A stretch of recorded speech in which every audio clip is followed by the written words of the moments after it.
Halo Sobat Fisika, kembali lagi bersama saya. Dan ini kita akan membahas kapasitas panas ya. Kita menjanjikan sebelumnya kita melihat kapasitas panas pada rantai klasik ya. Itu menunjukkan bahwa C-nya itu independen terhadap temperatur ya. Nah, itu tapi tidak bisa menjelaskan fenomena yang terlihat di eksperimen bahwa C-nya itu merupakan fungsi dari T pangkat 3 ya untuk kristal 3 dimensi. Tapi untuk memudahkan kita masih lihat rantai kuantum 1 dimensi dulu. Nah, kita untuk mencoba menjelaskan apa yang terjadi sebenarnya gitu ya. Apa bedanya dengan kalau kita mengkuantisasi objek itu tadi. Nah, oke. Jadi kita mulai dengan rapat energi ya. Ini rapat energi yang di pertemuan sebelumnya sudah dijelaskan bahwa rapat energi itu adalah nilai rata-rata dari Hamiltonian. Ini dibagi 1/L ya. Karena rapat energi itu energi dibagi dimensinya panjang ya, 1 dimensi. Oke, dan ini adalah total nilai dan total energinya dibobot dengan fungsi partisi. Fungsi partisi itu adalah D gamma E pangkat minus beta H gitu ya. D gamma sendiri adalah ruang fasenya gitu ya. Kalau dia punya n partikel ya berarti dp1 dx1 dikalikan dp2 dx2 dan seterusnya. Ini untuk momentum dan posisi ya. Tapi ini untuk medan klasik yang belum kita kuantisasi ya. Kita masih punya Hamiltonian dalam bentuk P dan X. Setelah kita kuantisasikan di ruang Fourier dan kita mendapatkan kita sekarang mempunyai Hamiltonian dengan energi dan juga superposisi ya dari osilator harmonik gitu ya. Bentuk rapat energi tadi U ini ya kita bisa tuliskan dengan lebih sederhana mengingat bahwa bentuknya mirip ya antara yang atas dengan yang bawah, cuma beda atasnya ada H-nya gitu ya, maka kita bisa tuliskan sebagai turunan dari Ln. Ya, kebetulan ini turunan beta dari Ln, karena beta di sini ada pangkat negatif, maka kita ambil negatif di sini 1/L dB Ln dari fungsi partisi ya, 1/L dB dari Ln Z gitu. Oke, mengingat kembali bahwa K itu adalah angka yang diskrit ya 2πm per L dengan M bebas sebenarnya, kalian bisa menuliskannya dari minus n/2 sampai n/2 min 1 atau kalian bisa tuliskan dari 0 sampai n ya, sama aja. Pokoknya intinya M-nya itu berjumlah sebanyak n ya. Jumlah titik di rentang yang kita punya itu sejumlah n dengan rentang minimum nilainya minus pi per a ya, dengan mengingat bahwa panjang itu adalah n kali a gitu ya. Dengan maksimumnya pi per a ya. Nah, ini adalah yang kita sebut sebagai Brillouin zone ya. 1 dimensi dan jumlah titiknya harus sejumlah n. Kita kadang bisa mengasumsikan n itu mendekati tak hingga sehingga k-nya bisa bernilai smooth ya, real value. Tidak diskrit lagi. Oke. Nah, karena kita punya kumpulan osilator harmonik ya, kita bisa gambarkan misalkan keadaan ya di K, misalkan ini K1 gitu ya, K2, K3. Di K1 misalkan kita mengisi partikel ya sejumlah N K1 gitu ya. Di K2 kita mengisi partikel sejumlah N K2. Di K3 kita mengisi partikel sejumlah N K3 gitu ya. Maka keadaan ini kita sebut sebagai many body wave function ya. Atau fungsi gelombang atau keadaan ya, keadaan banyak partikelnya itu kita bisa tuliskan sebagai NK1, NK2 dan seterusnya ya, sampai NKN gitu.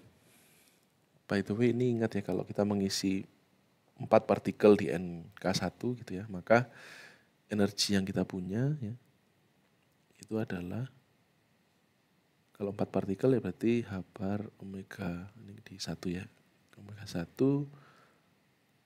4 ditambah setengah ya. Atau berapa? 9/2. Ini gambarnya sama dengan kalau kita punya bayangan dulu asilator harmonik, kita asumsikan ini setengah H bar omega ya tingginya. Setengah H bar omega. Nah, kalau kita menambahkan jumlah partikel artinya kita naik tangga ya. Makin lama makin tinggi energinya. Gitu. Baik, berikutnya kita akan bertanya berapa fungsi partisi ya dari Hamiltonian yang ini ya. Untuk itu kita gambaran yang tadi ya, untuk fungsi partisi maka kita jumlahkan semua keadaan ya, jumlahkan semua keadaan, itu, semua energi yang ada di sini itu kita anggap ini adalah NK ya, NKI, nilai jumlah partikel ya di I itu dari 0 sampai tak berhingga, karena kita bisa mengisi sebanyak tak berhingga partikel ke dalam energi satu keadaan energi, atau kita bisa naik energi ini sebanyak-banyaknya. Itu dari E pangkat minus beta H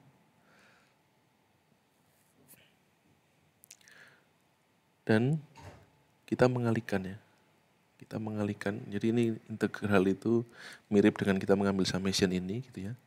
Kemudian perkalian ini itu mirip dengan ini untuk I dari 1, ini sekarang indeksnya kita adalah M ya, M dari 1 sampai N. Jadi kita kalikan ini semua. Atau kita kalikan many body state ini ya, gitu. Nah, untuk itu kita menulis berapa nilai energinya. Energinya ya, M sama dengan 1 sampai N summation N. Sorry, ini sebaiknya NKM ya.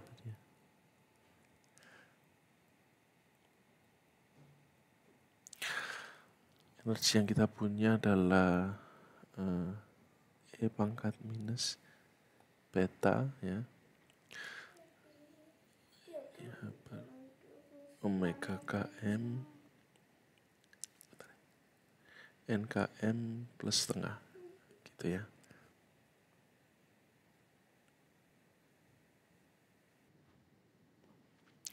Oke, kita coba sekarang selesaikan yang ini dulu ya. Kita melihat, kita sekarang misalkan summation ini berarti kan kita punya E pangkat minus beta ya, bar omega K M ya, kita masukkan angkanya, misalkan angkanya 0 adalah setengah gitu ya. Kita jumlahkan lagi E pangkat minus beta H bar omega ya, terus 3/2 ditambah dan seterusnya ya, sampai E pangkat minus beta H bar omega 2N atau 2N berdua, 1/2 gitu ya. Oke, dan ini N-nya mendekati infinity ya. Nah, kita mengingat ini, kita menyadari bahwa ini adalah deret geometri ya. Jadi kita punya E pangkat minus beta bar omega km setengah itu 1 ditambah E pangkat minus beta bar omega km setengah ditambah E pangkat minus beta bar omega km 3/2 dan seterusnya.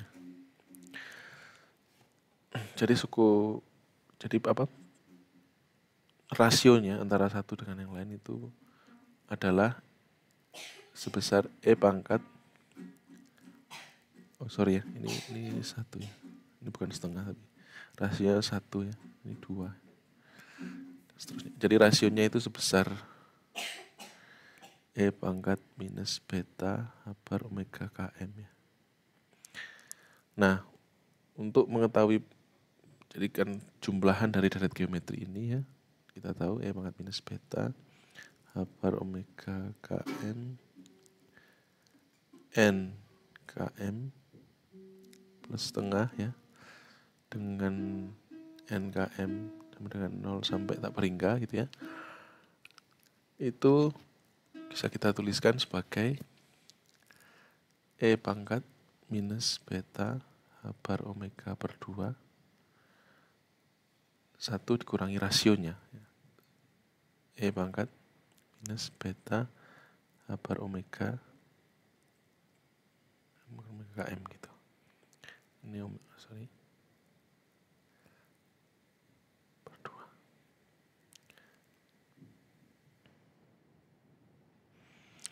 Oke. Nah, tugas berikutnya adalah kita mencari berapa len Z ya. Len Z adalah perkalian M dari 1 sampai tak berhingga. Sampai N ya.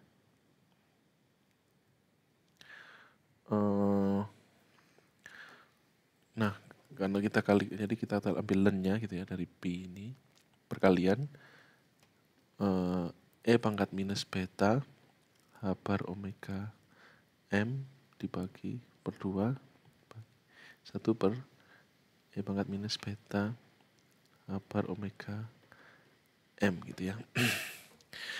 Nah, karena len dari suatu perkalian ya, misalkan len A kali B itu sama dengan len A ditambah len B gitu ya. Len dari pembagian sama dengan len A kurangi len B. Ini yang kita pakai sehingga kita bisa menulis sekarang perkalian ini menjadi penjumlahan ya. Penjumlahan M sama dengan 1 sampai N len E pangkat minus beta bar omega M per 2 dibagi 1 minus E pangkat minus beta bar omega M gitu ya. Ini kita bisa tuliskan sebagai M sama dengan 1 sampai N len dari E pangkat minus beta H bar omega per M per 2 itu adalah minus beta H bar omega M per 2. Ini omega M maksudnya indeksnya ya, sorry, di bawah ini kecil aja. Kemudian dikurangi len ya dari 1 minus E pangkat minus beta H bar omega M gitu ya. Nah, sini kita bisa menuliskan summation M sama dengan 1 sampai N minus beta H bar omega M per 2 ditambah len 1 minus E pangkat minus beta H bar omega M.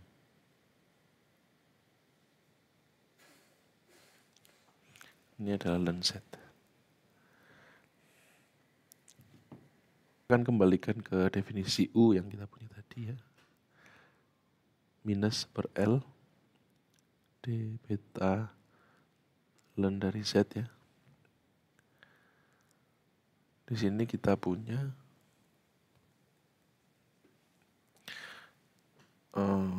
turunannya, berarti kita akan melakukan, jadi minusnya kayaknya jadi plus ya. Summation ya H bar omega per 2 kemudian ditambah ini summation M ya. Len 1 minus ini kita jadikan turunannya berarti turunan beta ya, maka ini H bar omega minus per omega M. Karena ada minus jadi ini plus ya.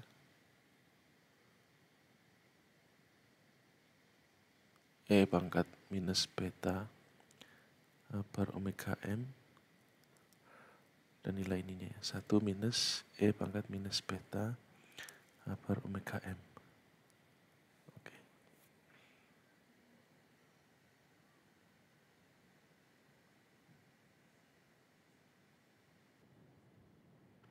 Oke. Berikutnya kita membuatnya menjadi lebih rapi lagi. Kita tuliskan U sama dengan super L summation M per omega M per 2 ditambah per omega M ya dibagi E pangkat beta per omega M minus 1 ya. Nanti teman-teman akan melihat bahwa ini apa? Ini adalah NB ya. 1 per E pangkat beta per omega M minus 1. Disebut sebagai fungsi distribusi Bose-Einstein ya.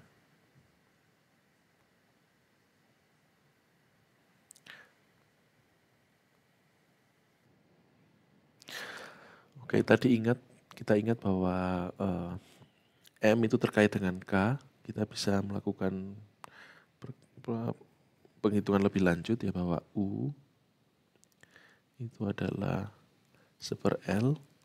Nah, summation M ya kita ubah, kita continuity ya. Kita buat menjadi lebih ini, jadi menjadi L per 2pi integral dk ya. K itu kan dimensinya super L, maka ini dimensinya imbang ya, maka kita lakukan L per 2pi integral dk dari per omega K per 2 ditambah per omega K NBK ya.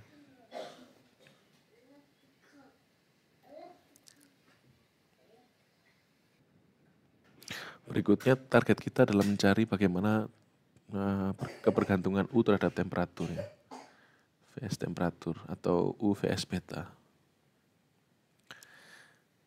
Oke, dengan itu kita bisa menuliskan U ya, itu sama dengan bagian pertama itu tidak mengandung temperatur ya, maka kita bisa tuliskan sebagai C1 ditambah integral dk per omega K per E pangkat beta per omega K minus 1 ya.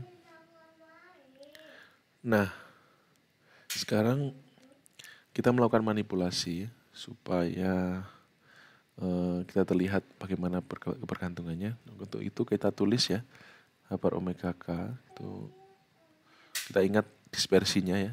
Jadi sekarang ini kita explicitly menulis dispersinya dulu. Ini terkait dengan VK.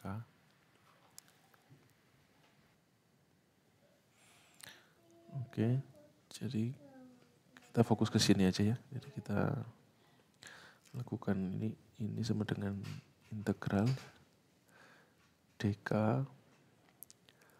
ini V kali K dibagi E pangkat beta VK minus 1 gitu. Sekarang kita melakukan scaling ya variabel supaya betanya ini tidak ada di eksponen tapi keluar. Untuk itu kita membuat scaling, misalkan kita definisikan K tilde itu sama dengan beta kali K. Dengan melakukan itu maka dk tilde itu adalah beta kali dk dan beta K ini menjadi K tilde kan gitu ya. Ini yang masuk ke sini. Jadi bentuknya menjadi integral beta dk tilde kemudian VK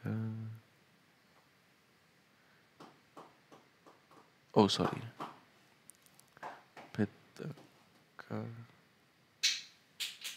pangkat min 1 ya. Jadi ini juga menjadi beta pangkat min 1 VK tilde dibagi E pangkat K tilde min 1 gitu ya. Maka kita bisa melihat bahwa U itu sekarang kita bisa keluarkan ya, ini beta pangkat min 2 integral dk tilde VK tilde per E pangkat minus K tilde, plus ya, K tilde minus 1. Nah ini faktor ini sudah tidak bergantung dari beta lagi gitu ya. Maka kita bisa menuliskan bahwa U itu adalah beta pangkat min 2 C2 ditambah C1 yang tadi tersimpan ini. Dari ini adalah zero point energy, kita tahu ya. Jadi secara kuantum walaupun jumlah partikelnya 0 tapi dia punya energi tetap ya. Dan ini adalah C2-nya gitu.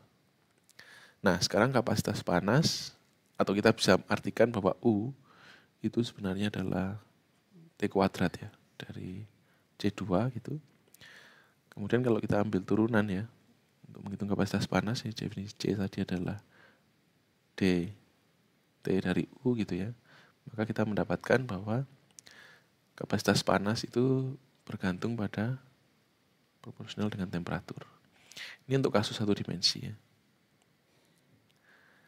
Nah,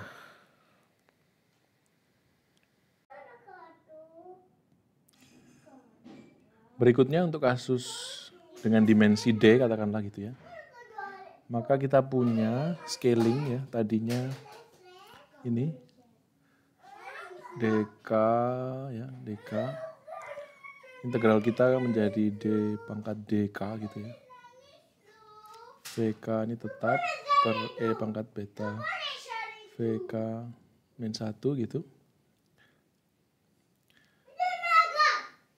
Nah ini akan memberikan scaling beta pangkat minus D ya. Jadi secara total kita akan mendapatkan U ya, yang merupakan beta pangkat minus D ditambah 1. Nah, satunya dari sini. Oke, maka turunan dari U terhadap T akan menghasilkan C yang proporsional dengan T pangkat D. Itulah mengapa kita mendapatkan kapasitas panas yang proporsional dengan T pangkat 3 untuk 3 dimensi ya. Gitu. Nah, kita harus mencatat bahwa dispersi linier yang kita asumsikan yang mendapatkan C yang proporsional terhadap T itu tidak berlaku selamanya di keadaan nyata ya, karena kita asumsikan tadi kita mengambil energi rendah saja. Untuk kasus yang energi sangat tinggi ini tidak berlaku lagi. Itu. Maka kita harus memberikan namanya cut off ya, cut off energi, di mana teori dengan energi yang linier masih berlaku di sana. Gitu, terima kasih, semoga bermanfaat.